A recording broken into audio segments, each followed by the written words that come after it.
যত দল বাংলাদেশে আছে, আপনাদের কাছে যারা আসে তাদেরকে আপনি বলেন আমি তোমার দলই করব, তোমাকে শুধু গ্যারান্টি দিতে হবে আমার দলের মধ্যে কোনো দুর্নীতিবাজ নাই। কথা বলবেন না। আমি তোমার দলেই করব, তোমাকে শুধু গ্যারান্টি দিতে হবে তোমার দলের মধ্যে কোনো নেশাখোর নাই।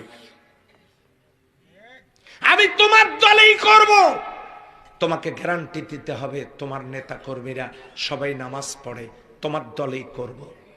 দেখবেন ম্যাক্সিমাম রাজনৈতিক দলগুলো আপনার সামন থেকে সরে যাবে। কথা বলেন ঠিক কি? দুর্নীতিবাজ মুক্ত দল হলে একমাত্র কোরআনের সমাজ যারা কায়েম করতে চায় তারাই। সারা বাংলাদেশে লক্ষ লক্ষ মামলা তাদের বিরুদ্ধে হয়েছে, একটি মামলাও দায়ের হয় নাই দুর্নীতি। কাজেই বোঝাই যাচ্ছে তারা দুর্নীতি মুক্ত।